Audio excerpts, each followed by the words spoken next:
Too much. Full bronzer and like, oh, too much. I vote for Donald Trump. You vote? No way. Well, the thing about him, what Muslims said in America, he's very straightforward, and he's saying what everybody else thinks or wants to say, but doesn't have the guts to say. So it's like, you know who you're dealing with. Yeah. He's coming and telling you, I hate you. I hate immigrants, I hate brown people, I hate this, I hate that. He openly says, right? Where the others, they pretend, no, we love, but then their actions show something different. Bismillah. I'm ready. Okay. Always let me know before it's streaming, please. We were just joking about things. So.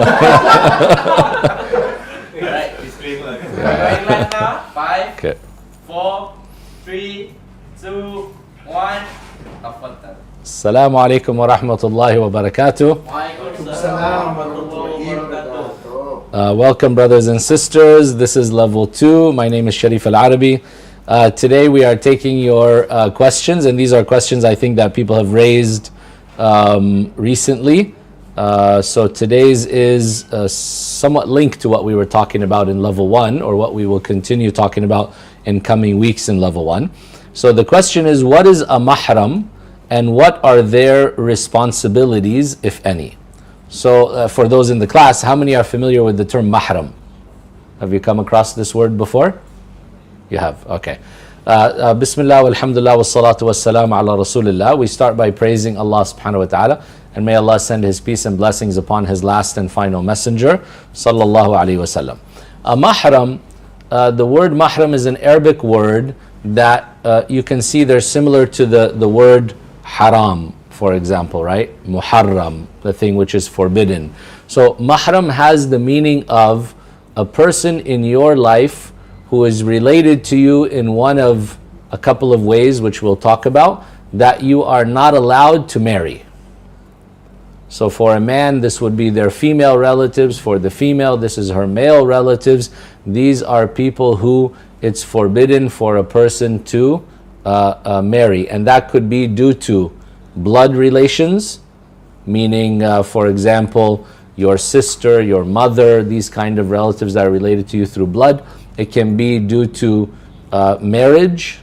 So for example, my mother-in-law is someone who it's forbidden for me to marry once I've married to my wife, right? Prior to marrying my wife, she was just a stranger. After marriage, she becomes into a special category in terms of the relationship. The third one is due to breastfeeding. So if a woman has breastfed some children to a certain extent, then they become like her children, for example, and then her children become like their siblings and things like that, right? So it becomes similar to a blood relationship. So why is this relevant? Because Islam looks at the relationship between men and women as a very sensitive and delicate one. So Islam doesn't treat it like men and women can interact with each other the same way as men interact with one another, or the same way that women interact with one another. So we know naturally there are differences between men and women. Differences biologically, differences emotionally, differences psychologically. The way that we communicate, the way that we deal with each other and interact is different. And the way we behave with the same gender versus the opposite gender is also different. So when guys are together, the way they talk with each other, the way they socialize, the way they behave is one way. If there are women around, or when they're just with women, then they may behave a different way, right? And that's a natural thing that occurs. It occurs even subconsciously. Men and women by their nature are attracted to one another. Allah subhanahu wa ta'ala made it such. If people are natural and normal, now we are kind of in a time where people are becoming stranger and stranger in terms of what they're attracted to. But for the most part, men are attracted to women, women are attracted to men, and that's something that naturally occurs, right? Attraction to the physicality, the sexuality, all these kind of things are naturally there. So Islam says the way men and women interact with one another needs to be governed. There are some kind of rules in the way that men and women interact. The rules are different when you interact with mahram. The rules are different when you interact with someone who it is forbidden for you to marry. For example, a woman would fully cover in front of a man who's a stranger, but she doesn't have to fully cover in front of a close relative, like her brother or her son or her father, for example, right? So this is something we're going to go through in detail, but maybe we'll try to summarize a little bit of it today because this is the question that arose. Brother, can you flip? So it's actually in the book in the same chapter we were just covering today. Can you flip to page 208? Rules governing the relationship between a man and a woman. He is allowed to marry. So here, Islam talks about how men and women that could potentially marry one another, because if you look at men in relation to a woman, then those men will fall under one of three categories. Number one, she's married to the man, that's her husband. So if it's her husband, then there are a special set of rules for husband, right? In terms of how they can interact with one another physically and all these kind of things, right? The second category would be the mahram, and the mahram are the close relatives such as her brother, her uncle, her father, her son, all these kind of relatives that we just talked about. And then the third category are all other men from the general population. So those men, we call them ajnabi, we call them, this is a stranger. And that stranger could be a friend, could be a co-worker, could be a classmate, could be a neighbor, could be somebody she grew up with when she was a little kid. Doesn't matter how well she knows the person or not, but that person is someone who legally she could marry. Therefore, the way she interacts with that person will be tightly governed to prevent any inappropriate relationship from occurring, right? So Islam sees, as we talked about in level 1 in the previous lesson, that the relationship to be legitimate between man and woman needs to be through what? Through marriage, right? Through marriage. So living together or having a sexual relationship before marriage is not allowed in Islam, right? So the whole dating, boyfriend, girlfriend, this whole relationship in Islam is not allowed, right? If two are serious and they want to be in a relationship, then they would get to know one another, they would court each other in a quite conservative and controlled way, and then they would decide if they're compatible and they want to get married, then they would get married. And then they could live together, they could have a sexual relationship and all of that, right? So prior to that, Islam put a number of safeguards to prevent, for example, illegitimate children being born, relationship out of wedlock, sexually transmitted diseases from being spread, all the kind of things that we can see are quite rampant and chaotic in many societies and in the world today. So Islam puts some safeguards in place. So you can see here they put a list of how is it that a man and woman should interact with one another in the first place if they are strangers, if they're in that category of two random people that potentially could get married to one another, right? So first of all, the way they even deal with each other needs to be quite guarded and controlled to preserve chastity, modesty, shyness that exists between men and women. Because what happens with men and women, as we said, when they interact with each other, it usually becomes flirty. There's a lot of laughing and joking. There's a lot of these certain kind of comments and gestures and all that stuff. It happens subconsciously and naturally, right? And we can see it amongst our co-workers, amongst our classmates and all of that. So Islam doesn't allow that and doesn't prefer that, right? So number one, the first thing that men and women should do with one another is lower their gaze. Meaning, a man is not supposed to stare at a woman's body, stare at her face and look at her if it's not his wife, for example, or if it wasn't his mahram, his close relative who he has the right to see without hijab and things like that. So Allah has commanded men and women to lower their gaze, meaning there's an attractive woman walking by, you should look down, you should look away, you're not supposed to be staring at her and watching her. Number two, observing modesty in speech. So speech can also be attractive. The words we use, the tone of voice, the flirtiness in the way the person is talking and behaving. So Islam says you have to control that and not do that unless that's something you were doing with your spouse, for example. Number three, avoiding what's called khalwa. And that word is used, I think, in Malaysia as well, a kind of seclusion. A man and woman can be alone when they're husband and wife, or if they were close relatives. You could be alone in a house with your mom, for example, no problem. But you shouldn't be in a hotel room alone with your coworker, or with your neighbor's wife, or with some other woman, even if you say, oh, we're just friends and all of that. No, Islam says it's not allowed. The Prophet ﷺ said, man and woman who are staying alone and they're in a secluded place where nobody can see them and things could happen, then the devil is the third one with them. And he will slowly try to incite them and encourage them. It may not happen on the first time, but over time, the guard will be let down and eventually something may happen. So Islam says, avoid that in the first place. Number 4, wearing the hijab. So a woman, when she's in front of a man who she could potentially marry, this kind of category of ajnabi, then she has to cover herself in front of him.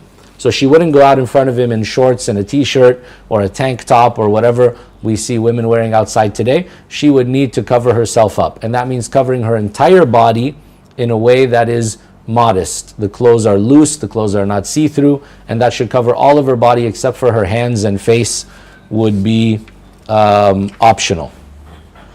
Okay? So if this is what must occur between man and woman who are strangers to one another, then these rules don't fully apply between man and woman who are mahram. So people were asking what are like the responsibilities or what are the rules related to mahram. So a mahram, you don't have to follow all these rules so strictly in front of them. You still may need to be careful because sometimes physical attraction can occur between men and women in general, right? And Islam doesn't recognize all family members as mahram. For example, distant cousin, that's not a mahram. You could marry a cousin in Islam, right? They're not the same category as brother or sister, although in some cultures they may consider them equivalent of brothers and sisters, but in Islam they are not. You can marry a cousin. So in front of a cousin you need to cover, you need to be more guarded and cautious in the way that you talk and the way that you behave. So what can you do with a mahram? For example, you come back from a trip, can you hug your mahram? Can you kiss them on the cheek? Can you do all these kind of things? You can.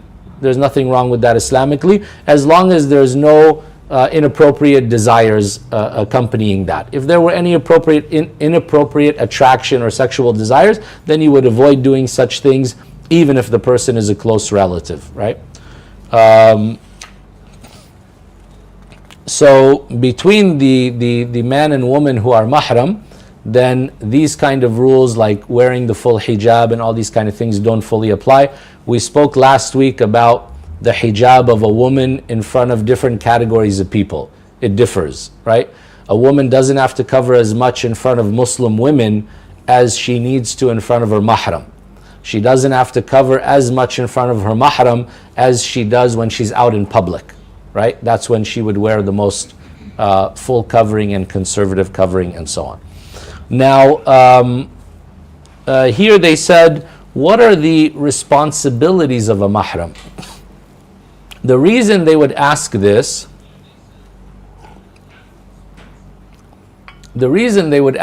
is that we do find scholars teaching us about how there are certain things that a woman should not do without a mahram.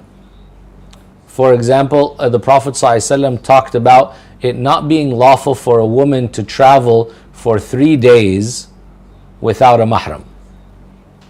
So when a woman is going in travel, past and present, when you travel, there can be some hardships, some difficulties, some dangers at time. So Islam says a woman has a right to be protected, has a right to be taken care of. So her mahram is responsible to do that. And the mahram would be, for example, her father, her brother, her son, right? These kind of people have a responsibility to take care of her. And taking care of her means physically, financially, and otherwise. So in Islam, a woman should not travel alone because there are dangers and difficulties that she may face. So to allow for some form of safeguard. And that safeguard can be physical, financial, and can also be even religious. Can be religious. That this woman is not going to be, for example, sexually harassed or seduced or harmed in one way or another, right? So when she's going to travel, then somebody should be with her. right? Escorting her in that trip. So this would be like a duty of a mahram. When a woman is going to go for Hajj or she's going to go for Umrah, you'll find that when she's applying for the visa, they will ask who is her mahram, right? So here by the mahram, they mean who's her close relative that will be with her to be responsible and take care in case there's any difficulties or hardships that will be faced. So this is a one responsibility, you could say, that the mahram needs to play. Another thing that the mahram is going to do could vary on their role in terms of guardianship. So as we mentioned, when a woman is going to get married, she must approve and consent, but she also needs the approval. She cannot just elope and run off with some boy that she fell in love with at school without the permission of her guardian. So her guardian will usually be the father. If the father passes away, then it'll be one of the other mahrams. For example, it'll be her brother or her uncle or her son, depending on who's alive and what age they are in terms of their maturity and so on, right? So this guardianship would pass down to another mahram who has the duty to look after her best interest in something like this. Another duty and responsibility of the mahram, in particular the one who is the guardian, is the financial responsibility. So a woman has the luxury in Islam of never spending a single penny in her life. She doesn't have to earn money, nor does she have to ever spend money. So in Islam, if a woman earns money, her money is hers. She doesn't have to spend it on her husband, she doesn't have to spend it on her kids, she doesn't have to spend it on herself. And she's free to do with it whatever she wants. If she earned money, if she inherited money, whatever a property she owns, it belongs to her fully. She could give it in charity, she could do whatever she wants with it. But the man, on the other hand, has the full responsibility of taking care of those in his family. So, for example, a husband has to provide for his wife, has to provide for his children, and anyone else who's financially dependent on him. Maybe his elderly parents or something like this, right? So, let's say a woman becomes a widow, or she gets divorced, or she's not married at all, then it's the responsibility of her guardian, who is going to be one of her mahrams, to take care of her. So that would be her father. If her father passes away, then the responsibility passes to another relative, as we mentioned, the uncle or the son and things like that. So a woman from birth until death has the right to be financially provided for and taken care of, right? That is her right, and it's the responsibility of those in her life, depending on her status. If she's married, then that would be the husband. If she's not, then that would be the guardian. And the guardian usually is the dad, or would be one of the other mahrams, as we mentioned. So this is another responsibility that falls on the mahram. Okay, any questions about that? That's it in a nutshell. I'm not sure how much detail we want to go into. I can explain further about the categories of mahram and the types and all that, but that's going to be a lesson we're going to cover in the book in the next week or two. Please. It's wrong Islamically. It's wrong. It's wrong Islamically, and you do hear about just a couple days ago. My business partner came from Chennai. I have a business partner from India, so he was here, and we were discussing with one of my neighbors, and the neighbor said, "Oh, we went backpacking in India." And it was a husband and wife couple, they went. So the husband said, I went to the masjid, and then the Fajr prayer, they prayed it quite late, so I stayed away for a long time. By the time I came back, my wife said I was harassed while you were gone at the hostel, right? So that kind of backpacking for a woman to do it alone is not a very safe thing to do in actuality. We live in an age now, with the whole Me Too movement that happened in the Western world over the past couple of years, women have been coming forward and talking about how much they're abused. The United Nations estimates that 1/3 of all women will be abused in their lifetime, which is unbelievable. I mean, 1 out of 3 women, our mothers, our sisters, our daughters, our female friends and relatives, 1 out of 3 will be abused. Physically, sexually, will be abused in their lifetime. It's an unacceptable statistic, right? So, of course, the abusers are most of the time males. And it needs to be also a male who's intervening to help protect and prevent. We want to say that men and women are exactly the same. They are not exactly the same, unfortunately. That's not the reality. Science doesn't support that. Biologically, they're not the same. Physically, they're not the same. Hormonally, emotionally, they're not the same, right? So Islam has said, men, you have a duty to help protect and take care of the women in your life. And one of the ways is even to physically protect them and so on, right? And to help prevent this kind of abuse which is happening. Islam also then puts in all these precautions, like how should men and women interact with one another. For example, now they were telling me in the US, in Wall Street, senior people in some of these big corporations refuse to do any one-on-one meeting with a woman anymore. They're afraid that they may say something inappropriate, touch inappropriately, do something, where before everything was super open and casual. Now a lot of women are coming forward and saying, I was never comfortable. This person was a creep. They did this to me, they said that to me, I was not okay with all that. And the men were saying, oh, we thought it was all fine. It was fine for you and fun for you to touch her, to talk to her, to say this to her, to do that to her. She's saying, that's not what I accept, that's not what I wanted. But they felt that they must go for that because of their career, because of this and that. Now there are a lot of lawsuits and there are a lot of accusations coming out and all these scandals for all these politicians and Hollywood people and all that. So Islam says, there was a way to prevent all of that from the first place, and that is that men and women, when they deal with each other, if they're not close relatives, then they deal with each other very formally, very professionally, with etiquette, not with a lot of inappropriateness in terms of touching, being in seclusion, the words used, the way the words are communicated and all that, right? Any other questions? One question from online. Yeah, please. At what age is a child considered an adult? For example, a single woman at 30, does she need to ask permission from anyone to leave the country? Okay.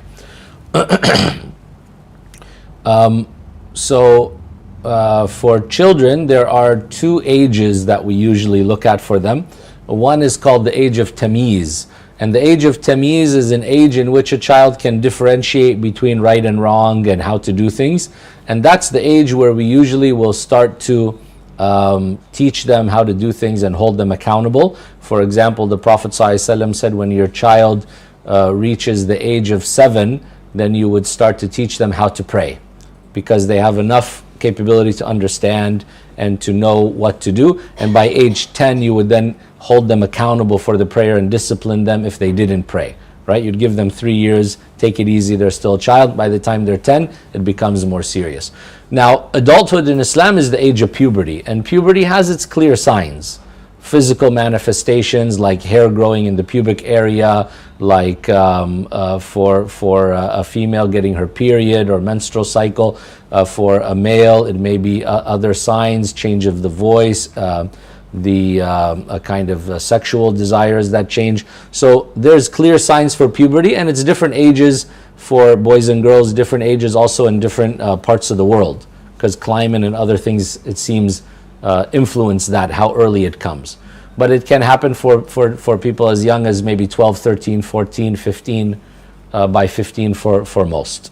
So puberty is when you reach adulthood in Islam, and that means you're accountable for your actions before God. So you would be sinful if you did something wrong, you would be rewarded for the good things that you are doing, and you would be fully accountable on the Day of Judgment as an adult from that young age. And that's quite young by Western standards, right? Which is what the world now follows. Because we say, oh, you're not an adult till you're 18. So that means the 16, 17-year-old doing all kinds of crazy and stupid things, even though they are fully physically an adult, we are saying, no, you're just a kid, it's okay.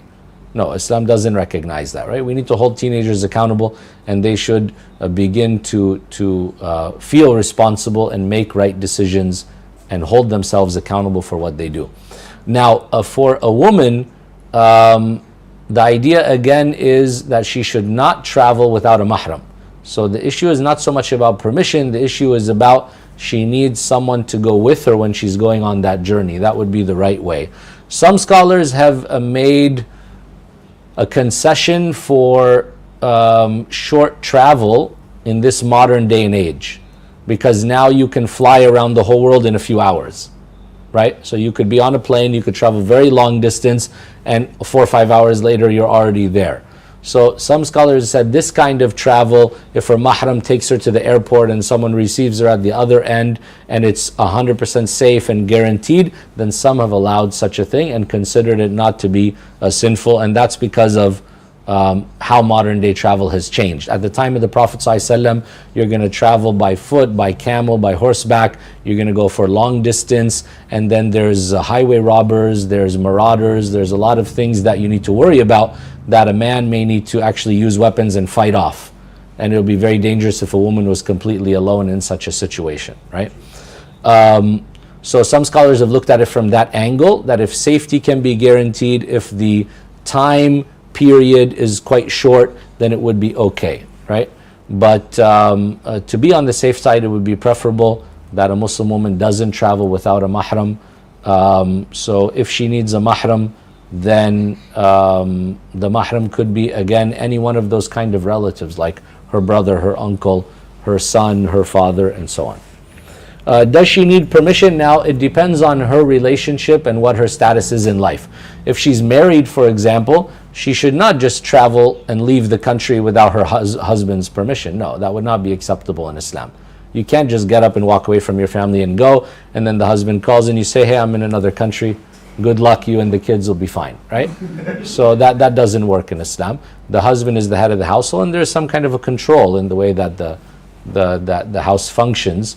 So a woman is not supposed to even leave the house without the husband knowing. And of course, husband and wife can make an open arrangement on that matter. Like she's going to go every day for work, for example, and he's already given a tacit approval for that, and that's it. It's not something that she needs to call him on a daily basis and ask him about, for example, right?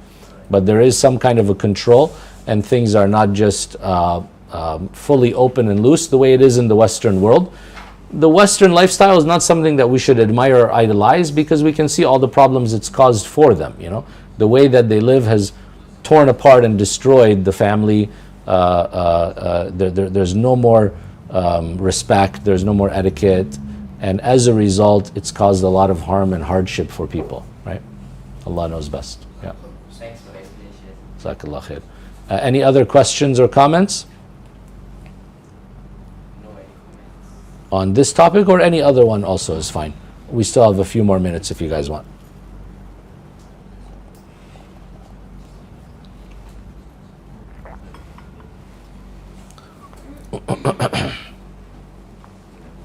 Clear, inshallah?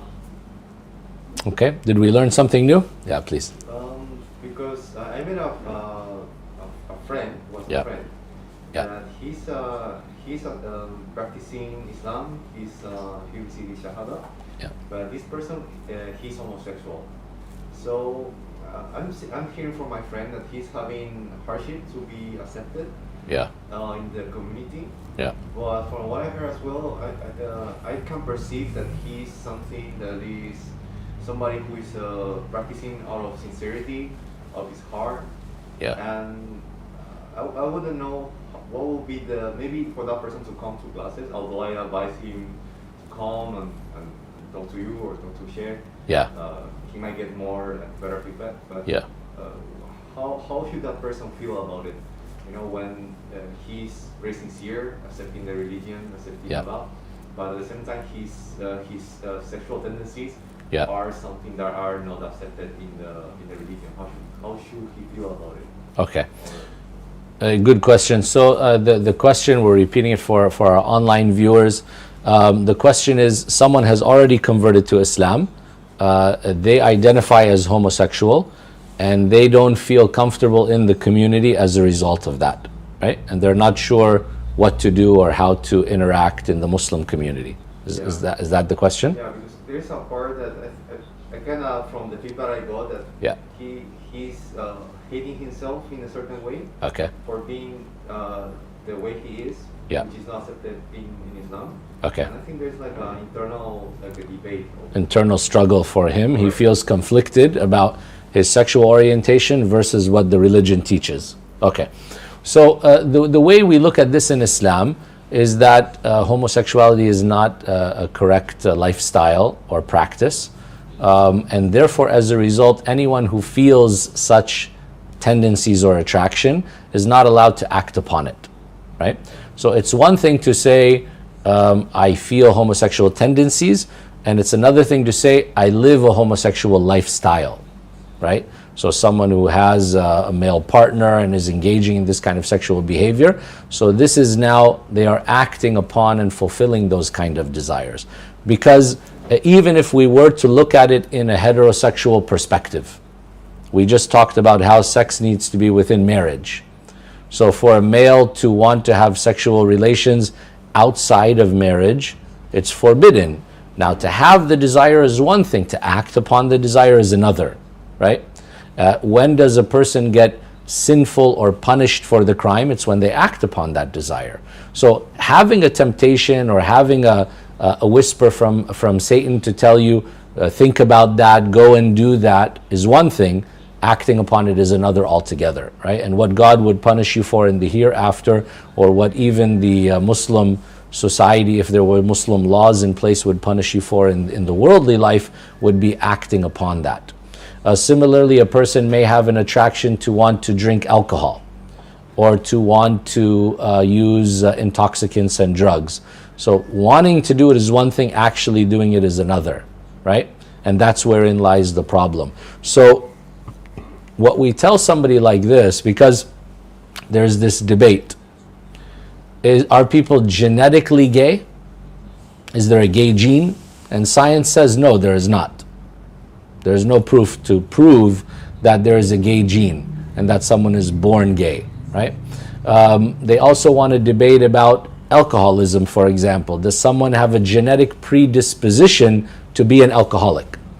So it's harder for them that if they ever drank, they will get hooked and they will become an alcoholic who finds it so hard to quit, for example, right? Regardless of the science, the guidance from God is clear. And that is, you must avoid these things completely. It's considered wrong, right? And we cannot use as an excuse that I have this feeling, therefore I should be accepted and I should accept myself, and I live this lifestyle and I act upon this feeling. You know what I mean? For example, now there are people who are serial killers, or they are even shoplifters stealing, or they are drug addicts, and when they are asked, they say it's not my fault. All these things I've done, it's not my fault. Why it's not your fault? Because this is the way I was born. I could not help it. So we don't accept such a thing. Every person is accountable for their actions, unless a person is insane or a person was under compulsion, someone held a gun to their head, then you may be able to get away with it and not be blamed. But other than that, we are accountable then for our actions. So Islam says, regardless of what you are feeling, regardless of your upbringing and what might have happened to you. For example, some people grow up in a community and society where crime is very common, or drug usage is very common, and drinking alcohol is very common, or being abusive towards your spouse is common, or whatever it is. We still say, hey, you got to change the cycle. You can't follow that. You can't say, I have an inclination towards doing that. That's the way the people around me are, therefore I'm going to do it too. No. So Islam says you must take charge of your life, you must take control, and seek assistance. Seek assistance from professionals, because there's counseling, there are techniques. Seek assistance by changing your circle of friends, by changing your environment. For example, someone who doesn't want to drink can't go hang out at the bar every day with the friends.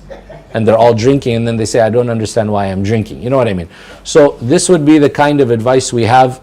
I'm not talking about your friends specifically, but talking in general about people who face this kind of issue, because we do get youth coming forward today.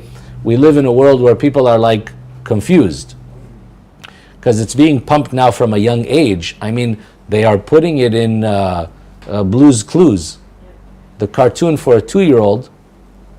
They bring, and Peppa Pig now, they brought the gay and lesbian couples, and they brought the drag queen, which is the man who dresses like a woman in a very flamboyant way. They're bringing in the cartoon for the 2 and 3-year-olds.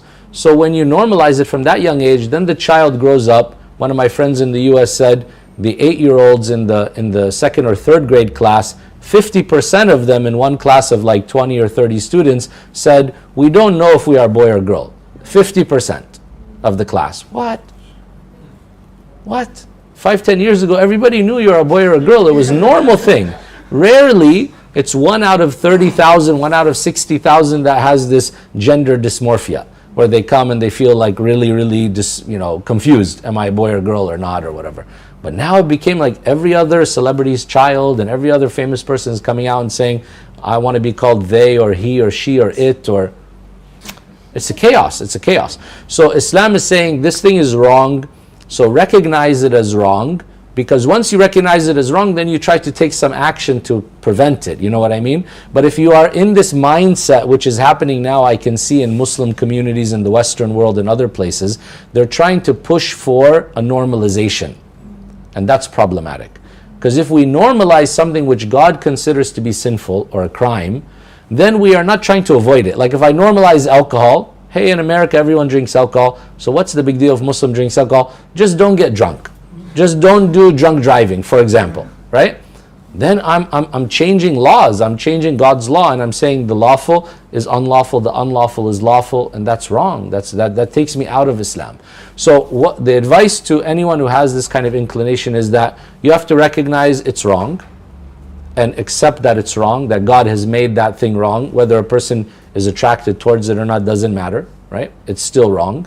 That's number one. So believe that in your heart, because to commit a crime is one thing, a sin, but to believe the sin is okay is a belief matter, and it takes you out of the fold of Islam. You cannot be a Muslim anymore. So for example, for someone to drink alcohol, they can still be a Muslim and a believer, but it's a grave and major sin. But to believe alcohol is lawful, now you cannot be a Muslim anymore, because you are going against God's very clear teachings and saying, I don't agree with his teachings, I want to make my own. So then it becomes problematic, because God is the lawgiver, no human being is the lawgiver. Does that make sense? So to commit a homosexual act is a crime, but to believe the homosexual act is fine and normal, then that's a matter of creed and belief. And that would change the belief of the person, taking them out of Islam. So what we tell anyone who has such a feeling or issue, always remember and believe that this thing is wrong, number one. Number two, take the necessary precautions and actions to avoid this. And that includes things like a male acting like a male. I don't come to the mosque walking in a feminine way, dressing in feminine way, having some makeup, nail polish, and weird things, and then saying why the Muslim community is not accepting me. You already were showing yourself very openly that you are doing something which is wrong. Like in last week's chapter on clothing, we talked about one of the things which is forbidden, a male to dress like a female, female to dress like a male, because this is the kind of gateway, this is the opening the door and moving down that road to then trying to change genders or live a homosexual lifestyle fully. So Islam says nip it in the bud, you have to cut it from the base. Don't even do any of these kind of actions. The male has to act like a male, female has to act like a female, that's it. Even if you don't find it natural or you don't find it easy, push against it. Go with something that is the opposite of that. A male who has inclination towards males then shouldn't be going in the male locker room, hanging out with the guys as they're changing their clothes and seeing this kind of thing which is inappropriate for them. Then for them, they need to avoid this kind of thing. They shouldn't be around young boys that they will feel some kind of attraction for or whatever. So there needs to be necessary steps taken and precautions so that this person is not stirring up their desire towards that kind of thing. Does that make sense? Like some youngsters will come to me, it's very sad, the person is 17, 18, he will say, I have homosexual tendencies. Okay, what happened? What is it? So they will say, well, I started watching pornography when I was 7. Ya Allah, 7? So young. 7 years old.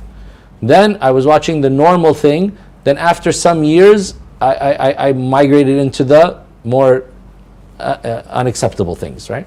The homosexual things and all this kind of stuff. So this kind of a person now, this is 10 years of damage. Not easy to undo. So that person has to go for counseling, has to really take necessary actions to try to break the addiction from pornography and all these kind of things. So this person they weren't born this way. The Prophet ﷺ said every child is born on fitrah, they're born pure and natural. It's then their parents who will raise them up to be a Jew or a Christian or a fire worshiper or whatever it is. So it's the environment around us that is pushing us in a certain direction and way. And you find many people who have been molested or abused sexually, and different things have happened to them, subhanAllah. It's become more and more common now in the societies we live in, unfortunately. So, so the person also needs to maybe get to the bottom of that and try to resolve if there's anything that's ever occurred in their past, which in many cases it seems there is something like that. And if not, then still they need to maybe see someone, whether a religious, a scholar, or what do you call it, like a mental health professional who can help them with such thing. A mental health professional who has a religious view of things. Because now many mental health, see, if you go like 50, 60 years ago in the United States, the American Association of Psychiatry, I believe it's referred to as, listed this as a mental illness. Now, if you were to even just say what I just said right now, maybe you'll be put in jail in some countries. You cannot even hint at the fact that there is something wrong and something needs to be done to try to address this issue. No. They want it to be considered completely normal and natural and never say anything against it, subhanAllah, which I think is an injustice to the people. Because now they complain, those communities complain, the suicide rate in LGBT is very high. The suicide rate amongst the transgender is very high. That's because what they are doing is unnatural.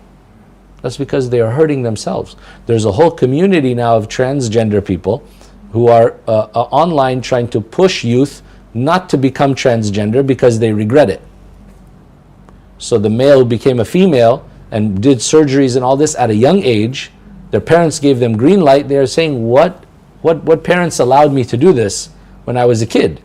I mean, do we allow children to drive? Do we allow them to buy a house? Do we allow children to get married? Do we allow children to do any kind of major important decisions in life? We don't. We say you're too young. Just wait, right? You have to be 18 in most countries, 21 in other countries.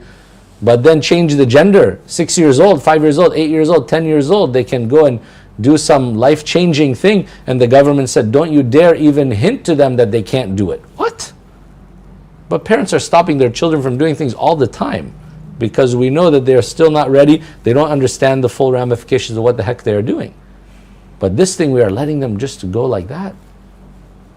Anyways, that turned into a rant. I'm sorry, but you understand where I'm coming from? So I feel sorry for that person that they didn't feel welcomed into the community. I don't know the full story to be able to comment further, but we are ready to sit with them and discuss openly and honestly, no problem.